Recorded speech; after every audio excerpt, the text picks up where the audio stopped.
আসসালামু আলাইকুম। Welcome back to my channel Bilkis kitchen blog. আজ আবারও একটা নতুন ভিডিও নিয়ে আপনাদের সামনে চলে এসেছি। আজ আমি রান্না করে দেখাবো পাতিহাঁস রান্না। আর এই পাতিহাঁসটা গ্রামে কিভাবে রান্না করা হয়, মাটির হাঁড়ি এবং মাটির চুলায় কিভাবে পারফেক্ট ভাবে রান্না করা যায় সেটাই আজকে আমি আপনাদেরকে দেখাবো। তো চলুন কিভাবে পারফেক্টলি মাটির হাঁড়িতে পাতিহাঁস পারফেক্ট ভাবে রান্না করা যায় দেখে নিই। প্রথমে আমি একটা হাঁস এভাবে কেটে নিয়েছি, কেটে ধুয়ে নিয়েছি। এখন এই হাঁসটা পানি ঝরাই নেব। এরপর নেব 2 থেকে 3 পিস গরম মশলা আর 2 পিস এলাচ ফল নিয়ে পাটা দিয়ে ভালো করে বেটে নেব।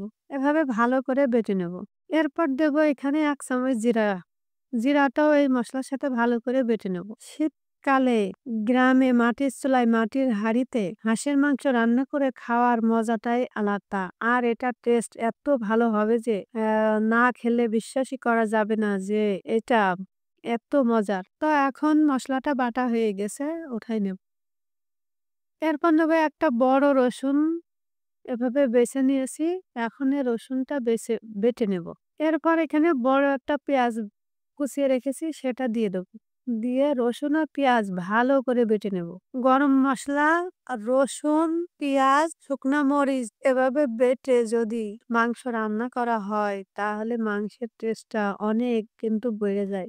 আর শহরের গ্যাসের রান্না খেয়ে খেয়ে আপনি যদি গ্রামে এসে মাটির চুলায় পাটায় বেটে মাটির চুলায় মাটির হাঁড়িতে রান্না করেন তাহলে দেখবেন যে সেই তরকারির টেস্ট অনেক মজা, যেটা গ্যাসের চুলায় হবে না। এখন বাটনাটা বাটা হয়ে গেছে, উঠাই নেব। এরপর শুকনো মরিচ গুলো বেটে নেব। এখন ভালো করে মরিচটা এভাবে বেটে নেব।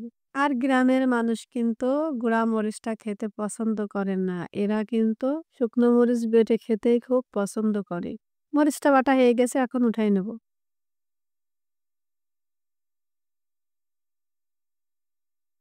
এখন মশলাগুলো বাটা হয়ে গেছে। এরপর চলে যাব মাংস আর মশলাটা ভালো করে মিক্স করার জন্য।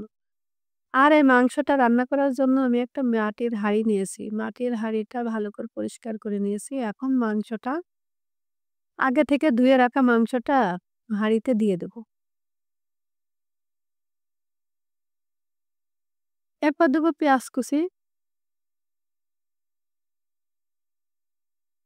পেঁয়াজ, রসুন বাটা, মরিচ বাটা আর গরম মশলা বাটা দিয়ে দেব।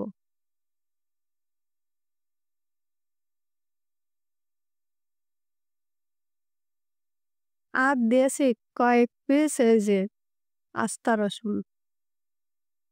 এই রসুনগুলো দিলে রসুনগুলো খেতে দারুণ লাগে।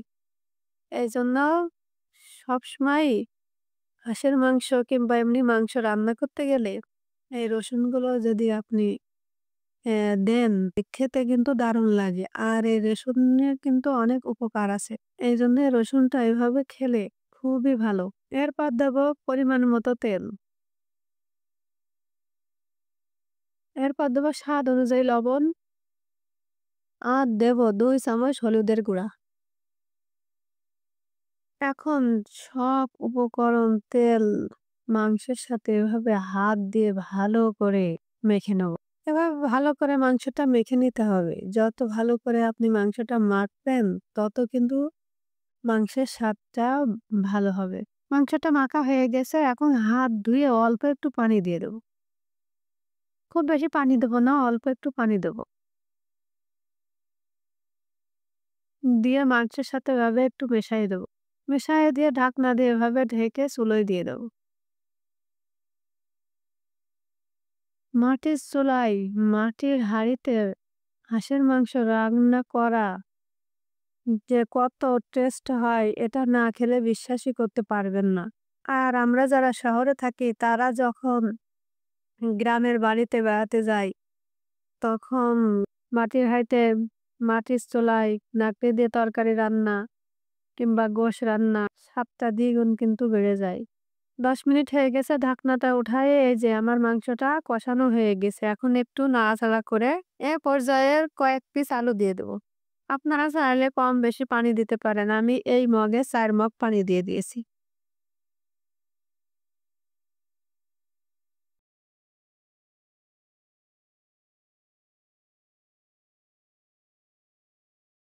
এখন পানিটা মাংসের সাথে ভালো করে মিশিয়ে নেব। পানিটা মাংসের সাথে ভালো করে মিশানো হয়ে গেছে। এখন ঢাকনা দিয়ে ঢেকে ২০ মিনিট এভাবে কুক করে নেব।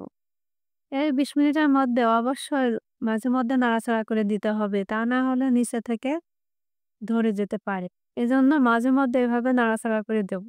২০ মিনিট পরে যে দেখেন মাংসটা কিন্তু হয়ে গেছে। এখন এই মাংসটা নামায় নেব। নিয়ে একটা পাত্রে ঢেলে নেব। দেখেন এই মাংসটা কত সুন্দর হয়েছে। আর এই মাংসটা কিন্তু দেখতে যেমন সুন্দর দেখাচ্ছে না, খেতে কিন্তু আরো টেস্ট বেশি।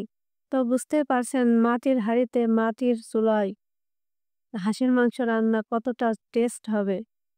এটা কিন্তু গরম ভাতের সাথে রুটি পরোটার সাথে খেতে অসাধারণ। আর এই মাংসটা দেখতে যেমন সুন্দর হয়েছে, খেতেও অনেক মজা। তো আশা করি আমার এই হাঁসের মাংস রান্না করার রেসিপিটি আপনাদের ভালো লেগেছে।